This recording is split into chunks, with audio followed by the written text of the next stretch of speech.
Hello and welcome back to your next lecture. We're going to be focusing on bones today. In fact, we're going to be focusing on bones for the next 3 weeks. So this is a big chunk of the semester, so make sure that you guys are really paying attention to all of these lectures because there's a lot of bones and we're going to have to go through all of them. So before we get through the bones, or should I say before we get to the bones, let's do a little quick review on cartilage because we're going to be talking about what these bones are made of as well. So cartilage, remember, is a connective tissue. We learned all about that in histology and tissues. It is primarily consisted of water, so this makes it, again, flexible. This is really important because we don't want our cartilage to be rigid. All the places in our body that we find cartilage, we want those to be at least semi-flexible. And we do definitely want them to spring back into place. So that's that resilience, right? That's that resistance to breaking, that flexibility that it has. Now, cartilage is really abundant in your embryos, and that makes sense because we're growing as embryos, right? We're growing, we're developing, and our whole body is being made from scratch. So essentially, this is really where we're going to have the most amount of these specialized cells developing. And your skeleton is pretty much primarily formed by this fast-growing cartilage, which is why it's so important, especially in, say, embryos. Okay. Now, let's talk about some articular cartilage versus costal cartilage. So articular cartilage is going to be articulations, right? Where do you have articulations? You need that cartilage as like support, as structure, right? As a little cushioning between your bones because you do not want your bones grinding on each other. So you do want the cartilage there as a little bit of that protection and structure. You also have costal cartilage. Costal cartilage is going to be found along your rib cage, right? Again, nice flexibility, but allowing that also rigidity of your skeleton because you don't want any of your organs getting damaged. You want everything to stay nice and intact. You also have cartilage in your ear and your nose. Those are two like super common ones that everybody probably knows about. We also have cartilage in our voice box, right? Our larynx, our trachea, our epiglottis, right? This is all our airway right here. And it's kind of important to keep that open when we need to, right? Otherwise, if you were sleeping, it would just all kind of collapse, right? So we do want to keep at least a nice airway open so that we're not conscious. We don't have to worry about opening our airways, but it won't collapse on itself, right? This is, again, something that we just want to constantly be doing. We don't want to have to think about whether we're breathing or not. And finally, we have cartilage in between the discs in our vertebrae. Again, our vertebrae is stacked on each other as gravity gives us all it has every single day. It puts a lot of pressure on your spine. And we're going to talk all about that and how you can get those little herniated discs that's so painful, right? This is what the cartilage is for. It's basically this cushion in between the disc of your vertebrae to make sure that you have a nice cushioning and you're not rubbing bone on bone because that can hurt. My brother will tell you that. These are all different parts of the cartilage, right? The ear, the nose, the throat, the costal cartilage, and those articular cartilages as well. Now, this should look pretty familiar from histology. This is our little chondrocytes, our round chondrocytes in our lacunae. These guys are going to have, again, not a lot of fibrous membranes in here, not a lot of, basically just round substance, right? Not a lot of those fibers, right, that we talked about, like fibrocartilage and all that. This would be our hyaline cartilage right here. Our chondrocytes are our cells. We are going to talk about how they reproduce in just a second, but let's talk about our good friend, hyaline cartilage, because we're already here. This is the most abundant of all the cartilages. It's basically, we already talked about, it's got the spherical shape of the cell. You've got very little of this fibers in here in the whole matrix of it. You've got some of your collagen fibrils, but not a lot. That's why it kind of looks very thin here, not a lot. You can see the real fibrous ones later on. But it does, again, provide support, flexibility. It's basically going to be, and this one's going to be made primarily of the water. And so that you can see this ground substance here is primarily going to be water, real flexibility. And that you can see right here, right, our articulations. Very important because if it was stiff or rigid, I wouldn't be able to reach up and grab stuff, right? And that's definitely something that we want to do. Fibrocartilage, fiber cartilage, right? You can see a lot more of these fibrous materials in the matrix, easy to identify.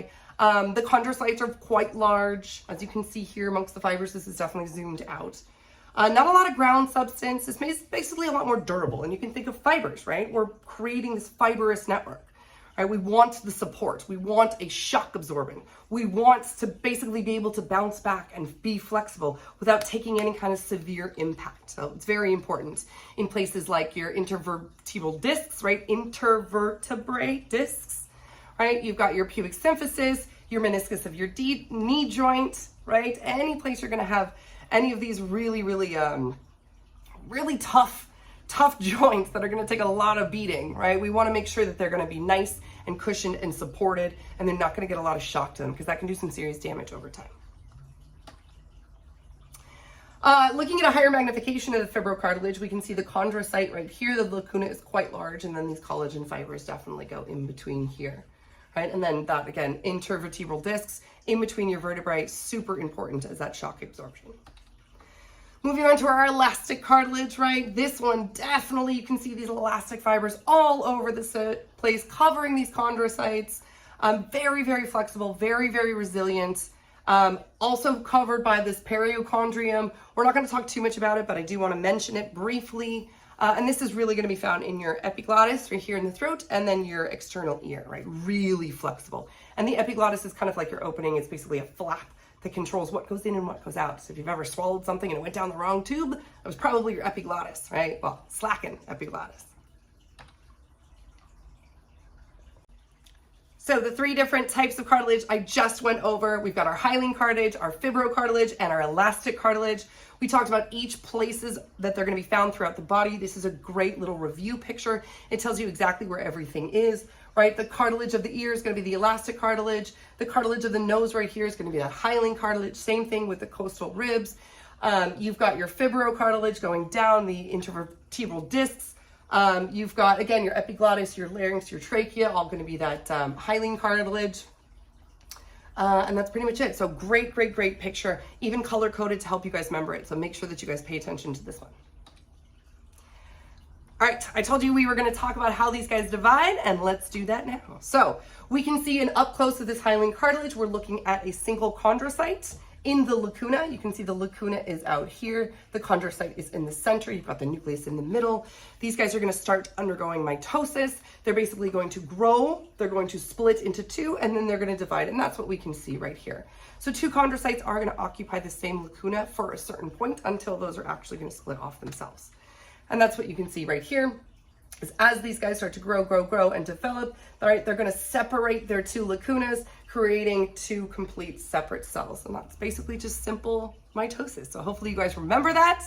I'm not going to ask you too much about the actual stages of mitosis. I believe we go through that later in the semester. Don't quote me on that, but we're going to get there. We're going to get there. So the growth of this cartilage is going to happen at the edges of the cartilage, known as appositional growth. This is essentially the stem cells from the perichondrium dividing to create new chondroblasts. And from new chondroblasts, we're going to get new chondrocytes. Hopefully you guys remember that. Okay. All right. Important to remember that your cartilage stops growing when you stop growing. Right? As soon as your skeleton stops growing at maturity, when you're no longer growing, you've reached your max height, that's when the cartilage is going to start growing. This is why over time we actually lose strength in our cartilage, is because we're not regenerating this. It's pretty much there, and then that's what we've got. So you always want to be very, very gentle to your cartilage. Be nice to your cartilage, because you only have the one. So we definitely don't want to beat that up. Okay. Now, this is the first time that we're actually going to start talking about organs besides where they're kind of located, right? We're going to get into organ systems later on in the semester, but we do have to remind ourselves about organs, since our bones are not only used for like motion, but they're used to protect our organs, right? So our organs are dominated by bone connective tissue. Remember, connecting the body to the bone, right? So this is going to be the number one really connective tissue that we're going to have is bone connective tissue. Now, don't get me wrong, we also have things like nervous tissue, blood connective tissue, obviously, cartilage, epithelial tissue. We're going to have all of these, but it's really dominated by this bone connective tissue. That's the number one. Now, we talked about protection, right? We talked about support, we talked about movement, but these are all the functions that really your bones do for your body. So support, nice hard framework, right? Movement, our skeletal muscles attached to our bones allow this complicated movement that we have. Protection, right? Our rib cage is hard and protecting our bone plate, our breastplate, right? Protecting our heart, protecting our lungs, protecting our organs. All of those protecting important vital organs. Mineral storage, right? You guys know calcium's in your bones. You got to keep your bones strong, right? Storing things like minerals and all that good stuff in our bones. It's an extra supply of these things. It's also where you form your blood. Guys, if you didn't know, blood comes from bone, right? Healthy bones means healthy blood. Healthy blood means more health to your body. I don't know, I shouldn't have to say that, but anyway. Energy metabolism. So osteoblasts secrete what's called osteocalcin, right? And calcin, you can think of calcium, right? Very, very important. So also helps with energy metabolism. Guys, super diverse, these bones, not just for structure. Now, a lot of these guys are made of different components. So in this case, we're going to kind of just simplify down. We're not going to break down percentages wise. We're just going to be super simple. 1/3 is going to be organic compounds. Remember, organic compounds, something to do with carbon.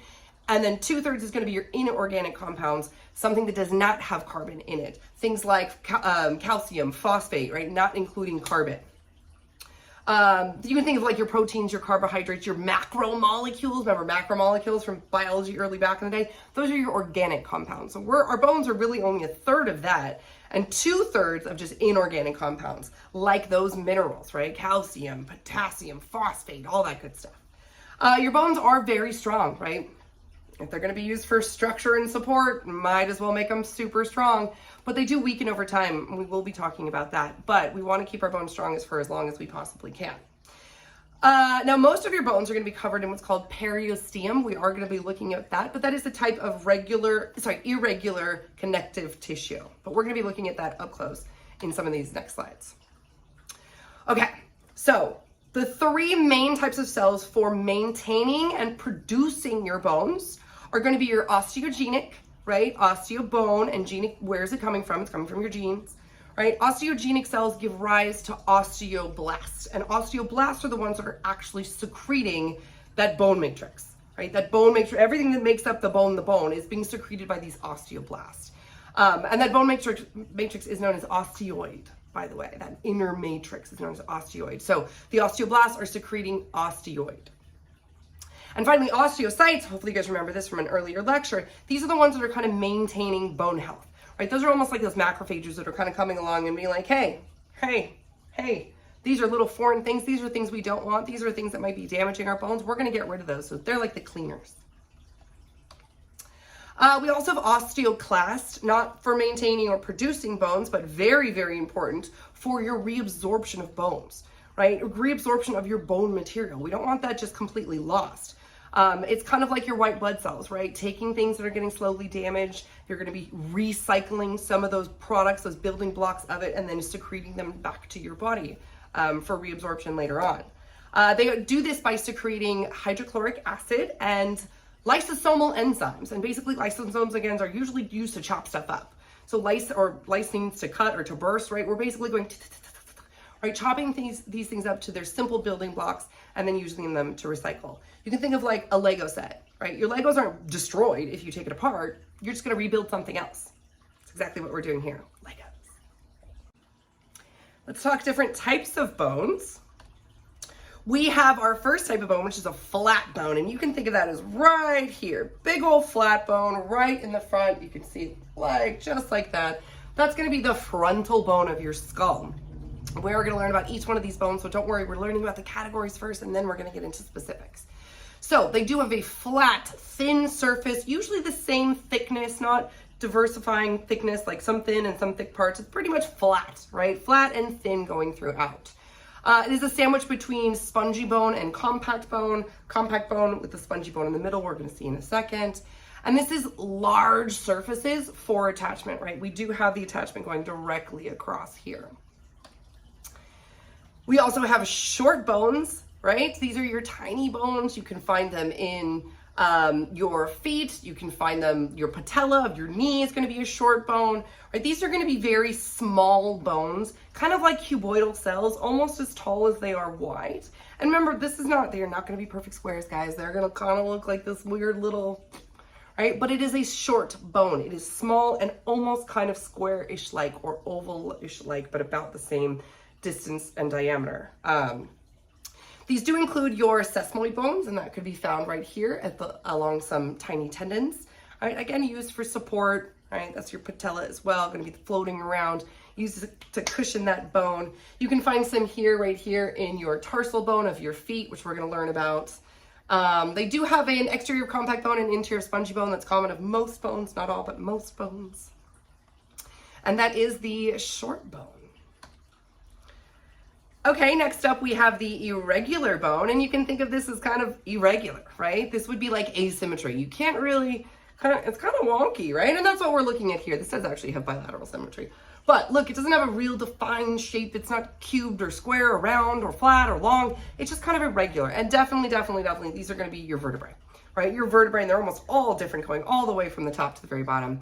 And so they don't fit into any of the bone categories, right? They don't fit into any short bone, long bone, flat bone, right? So they are the irregular bones.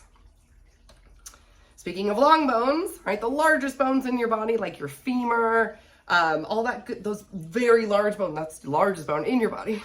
Spoiler, right? That's going to be right here, right? Anything in your arms, your legs, those are going to be long bones because they are long bones, right? Probably with some kind of hinge right here or in our hips with our femur, but you do have a long, much longer shaft than you do wide, right? It's very long, usually cylindrical, obviously that's the bones. And they do increase at the ends. So as we grow, your bones do grow, but they grow at the ends. So that's what's actually going to keep stretching you out. All right, let's talk about what's in our bones, right? What makes our bones our bones? So we did talk how we have this compact bone on the outside, and you can kind of see that white line, that white layer, that thicker layer. That's that compact bone, compacted, right? Squished together. Otherwise, we have on the inside all of this. This is that spongy bone or cancellous bone, right? So the cortical bone is also known as the compact bone, compact cortical, or the cancellous bone, cancellous bone, or spongy bone. That's going to be the interior right here, and you can see all these pores right here. This is where your bone marrow is going to be found. Let's see, it is a very complicated lattice work. It's these mineralized fibers known as trabeculae. This is great because, again, we have this can absorb. If we have this spongy, compact bone, it's not going to crack as easily, right? If we were really strong and rigid and hard, right, it wouldn't take any of that shock absorption that we sometimes needed to. That's why your bones can get hit relatively hard without breaking because they are pretty strong. But that's usually what does happen when you get that fractures. Is going to be somewhere in here. We are going to talk about fractures coming up as well. This hollowness also allows for strength without being too heavy. Right? If our bones were super thick and compact and super heavy, we wouldn't even be able to move. We'd be like, it's way too hard to walk across this room right now. It's just going to take way too much energy. This is also the part of bones in birds that allow them to fly. So birds actually have hollow bones, which is why you're not supposed to give like chicken bones to your dog because they can like bite them and break and shard off in their throat. Well, they're hollow because that means that they have sturdy bones, but they're hollow. They're super, super lightweight. So that allows them to actually like take off and fly, which would be great for us if we could fly, but we'd probably break our bones pretty often because that's why birds are always kind of getting hurt. Like if they have a broken wing or a broken leg because their bones are hollow. It's pretty weak, right? So we don't want that. Although being able to fly would be really cool. But anyway, okay. All right, let's talk about the parts of the long bone. All right, so we have this ball and socket over here, and in fact, it is a ball and socket. We're gonna learn all about different joints and articulations and stuff like that coming up. But that's essentially what you have, is right here at the top of your hips, where your femur starts and then goes distally out. So this is the proximal end right here, right? The proximal end closer to your articulation, your hip, and this would be the distal end here, closer to your knee, right? Really, your knee. Okay, these ends right here, and right here are also known as the epiphysis. And then you've got the diaphysis in the middle. So the epiphyses are the two kind of knobby ends, and your diaphysis is going to be right there in the middle. The epiphysis is really important for strengthening the bone. It kind of provides that thicker area, right? Long, skinny, kind of vulnerable shaft right here. This is what's going to probably break, right? These big, thicker areas here, probably really hard to break those areas. We do have, again, bone-to-bone articulation. That's that ball and socket joint that I talked about. And we are going to have these joints covered by hyaline cartilage, or that articulating cartilage that we just talked about. Very important for important articulations like our hips and our knees. Also provides excellent space for tendon connection, right? Literally connecting our tendons to our bones. Tendons, ligaments, anything that needs to be connected. Great place for that, these big knobby ends right here. Really, this one especially. I mean this one too. I mean, obviously, like that's our main articulation joint, but I'm always thinking the knee because I just had knee surgery, so. The metaphysis, just below the epiphysis here and just above the diaphysis, right here, you're gonna have that metaphysis. This basically has a region of growth, right? This is the growth region. This is where you're actually gonna be growing. Remember, we did grow at the ends right here. So you're gonna have your metaphysis down here and your metaphysis down here. They do grow in what's called the epiphyseal plate or the growth plate, right? In adults, the growing region, basically the plate just becomes a layer of that compact bone, and it's known as the epiphyseal line. So that's pretty much it. And then the diaphysis, the main portion of the bone, that's pretty much all its function, right? The epiphysis and the metaphysis are going to have a lot more actual responsibilities. The diaphysis is just kind of like, this is what makes us tall. Diaphysis. Now, if we actually move inside the bone, the cavity in the inside is known as the medullary cavity. The medullary cavity. This is going to contain all the bone marrow, right? This is going to be our spongy bone section. And in between all those little air pockets that we can see, that's where we're going to have our bone marrow. Really, really important. Remember all the functions of the bone marrow. Super important. Okay. Moving inside, even further inside of that long bone that we have the medullary cavity that we just talked about. It is going to be lined with what's known as endosteum, okay? And that essentially is an incomplete layer of cells containing bone stem cells that are going to allow us to dissolve and absorb certain bones, right? So the rebuilding of bones, the dissolving of old material and recycling, very active parts during bone repair, during growth, during remodeling, any kind of repair that we're going to be doing. That's when these guys are going to be most active, is that endosteum. And that's going to be that inner lining right here. It's going to be that inner lining right here. Now we are going to see a better picture of this. So if you can't really understand the difference between the endosteum and the internal medullary cavity, don't worry, we're going to see much better pictures in just a second. But let's talk about our short, irregular, and flat bones first. So if we look inside our flat bone, we can see right here, we're going to have, again, our compact bone on that outside layer. We're going to have our spongy bone on the inside layer, and then just top it off by a very simple top layer, again, compact bone. So that's that sandwich that we talked about earlier. Now, they do have bone marrow, but not a lot of bone marrow cavities, or really no bone marrow cavities. And so what you can see right here is this is known as diploid, right? And this is the internal spongy bone of flat bones. And so if we zoom right in here, you can see these trabeculae, right? These trabeculae going right through here and through here. Okay. Now, it's really important for our bones to be able to take a little bit of stress. Remember, I talked about that. As we're running, as we're feeding, as we're trying to get whatever we're trying to get, wherever we're trying to go, right? We do put a lot of pressure on our bones, and so it is important to keep them as least stressed as possible. And so our bones are designed based on their stressors. And that's what we're going to see right here. So the anatomy of the bone reflects its stressors. How much stressors it has is going to reflect essentially how it was made and how it was designed. So that's what we're going to see. So the compression and the tension are greatest at the external surfaces, obviously. That's hence the compact bone part. That's really, we're going to get the absolute pushing.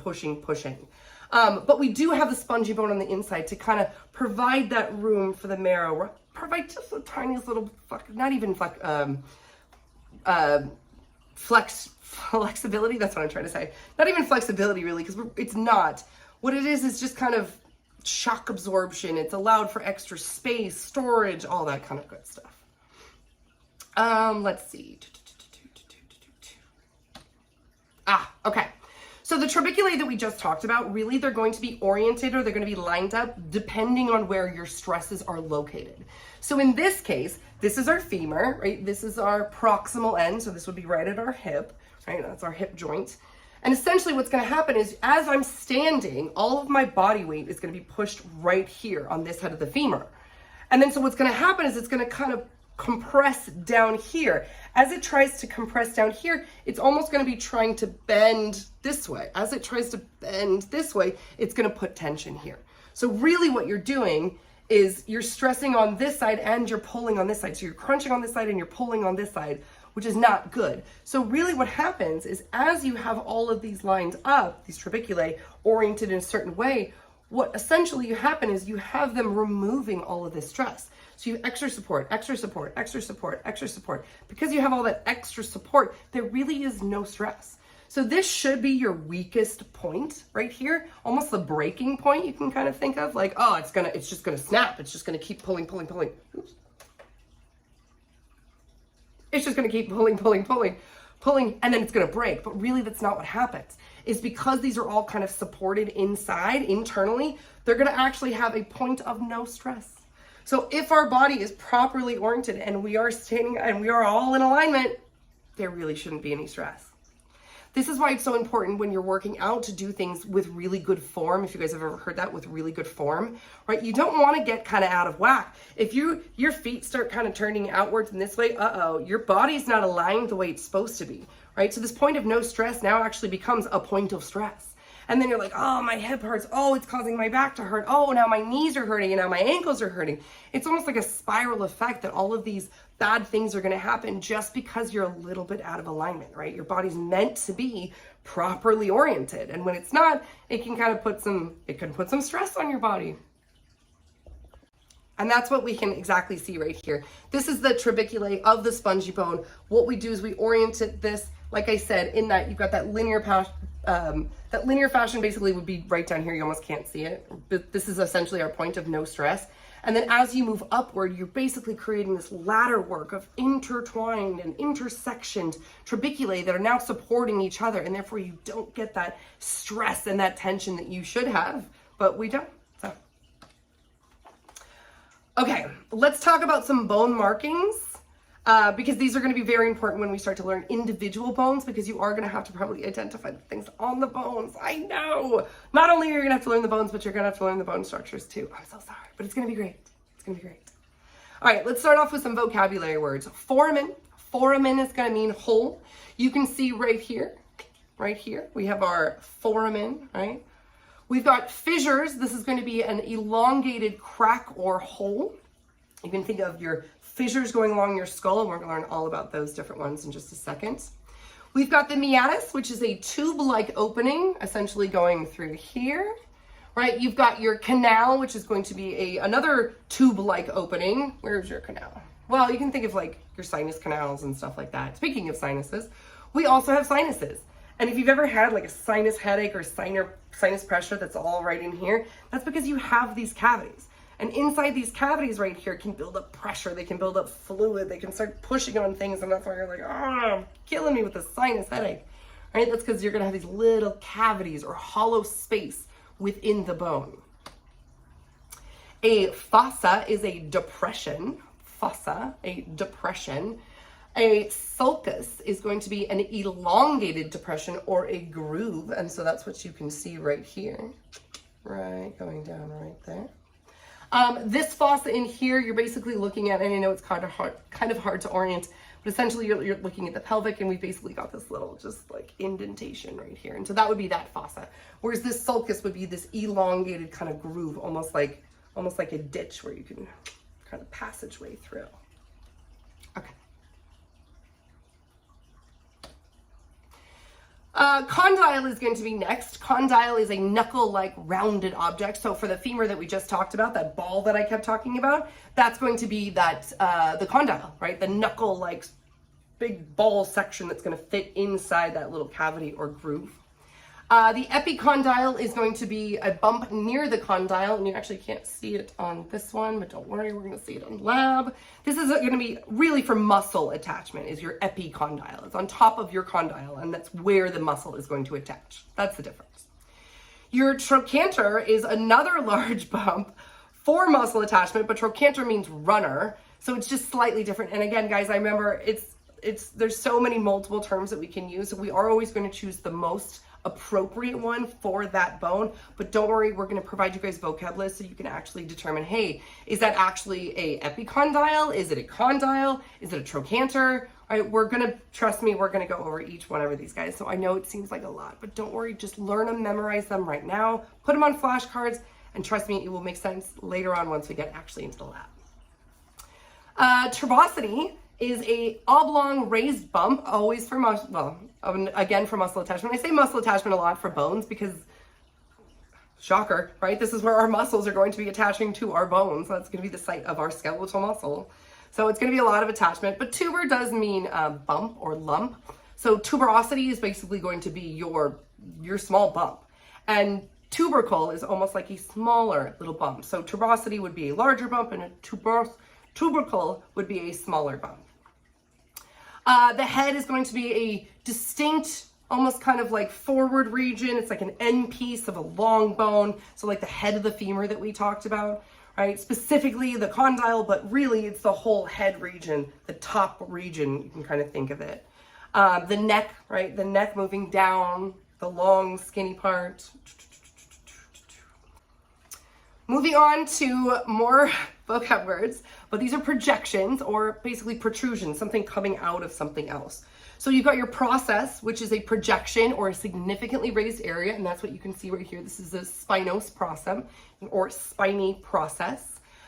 Spine is always going to be some kind of pointed area, right? Some kind of pointed area. If you think of when you take comparative anatomy, like the rostrum of some shrimp, that's the spiny area. Same kind of thing like here, right? The spinous area, the spinous process right here, some projection forward, usually kind of at some kind of point.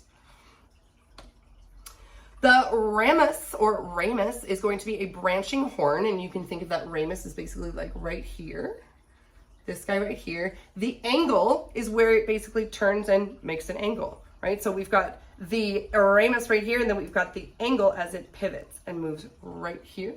You've got your inferior border, which is basically the jaw. We're going to talk about the parts of the jaw coming up, but that would be your border, right? Any kind of edge of a bone. Edge of a bone is going to be your border. Your notch is going to be a little V-like formation, and that's what we can see right here, that little notch. Usually, again, it's where it fits into another bone for articulations. And then body would be this whole big flat part right here, and that's going to be the bulk of it, like the body of that bone, right? The kind of big flat part. No real specific markings or anything, just that big flat broad part right there. The crest, like your iliac crest right here, this is your pelvic bone, right? That top part is known as the crest. This is known as a moderately raised ridge.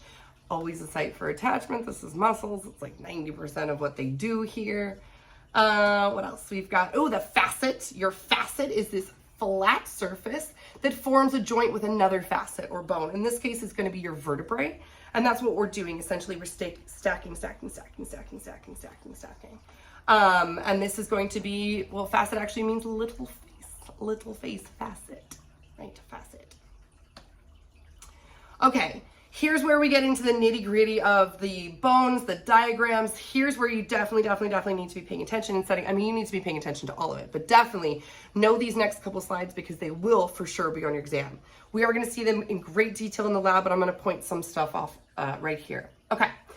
This is our osteon right here. Hopefully you guys remember this. This is like the rings of the tree that we talked about, those concentric, almost ring-like shapes coming out here. This is going to be your central canal or your Haversian canal. Let's see, you've got your compact bone on the outside, this matrix in here with your veins and arteries and your nerves. This is all going to be part of the spongy bone. If we pull out one of these osteums absolutely out, you can see these are the rings right here. This is known as the circumferential lamellae, right? Circumferential lamellae. And again, one of these would be, a single one would be a lamellae. Inside here, you've got your nerves, your veins, your arteries, your lacuna, right? Your osteocytes stuck in the lacuna, squeezed in around here. That's what those little bumps are right there. Your endoceum, this is again lining, those inner linings, covering the trabeculae. I think that's everything on this one. All right, looking at it from a side view, right? We've basically looked into it. Now we're looking at it laterally. Okay, these are going to be your collagen fibers. They are moving. Each one of these lamellae, these layers, are going to be moving in different directions. And this is really important because this is going to provide that structure, right? We've got fibers going this way, we've got fibers going this way, we've got fibers going this way. And they're basically in this kind of like counterclockwise twisting, oppositional twisting, right? It's going to create this great network for a ton of support, which is just going to be great. And again, on the inside here, we've got our arteries, we've got our veins, we've got our nerves, all of this in the central canal.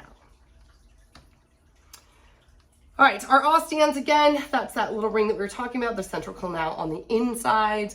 Osteons are also known as Haversian systems, which we just talked about. They're basically these little cylindrical parts of the bone. and they are parallel to the shafts of the long bone. So if my long bone was like this, right, these would all be the lamellae going in through here, right, parallel with those, running the long way down. Let's see, we talked about the lamellae, we talked about the central canals. This is just a couple of up close different versions of them, but you can always see these rings, these concentric rings, right? You can always see the lamellae, you can see the central canals, you can see the osteocytes. I mean, it's, yeah. Speaking of osteocytes, these are again the same ones that we learned about, the osteocytes in the lacuna. They do communicate with each other, which again, cells are all constantly communicating with each other, which people don't really think about. But essentially they do have this branching network, excuse me, known as canaliculi, right? And essentially what they're doing is if any kind of communication that they need to do, repair, well, mostly repair, right? Any kind of messaging that they need to do is going to happen through this branching network that we have here. We talked about spongy bone. It's less dense, very lightweight, great for shock absorption, great for storing things like bone marrow, calcium, other minerals. Just one more slide to show your cancellous or spongy. Remember, they're interchangeable. Images you can see right here. Basically, this is the trabeculae. This is the actual bone structure here. These are your tiny, tiny little osteocytes. And this all in here is just going to be your bone marrow, that inner open matrix that stores that bone marrow. And that's it, guys. That's bones. Thank you for sticking with me for another lecture. It is going to get, I mean, it's anatomy, guys. You should be prepared for this. There's a lot of stuff, right? If I move too fast, please watch the video again. Look at the PowerPoints. Make sure to do the reading. Pay attention in lab. Guys, you're going to get through this. Just make sure to study, study, study, and we're going to get through this together. Thank you so much, and I will see you next week for our second bones lecture.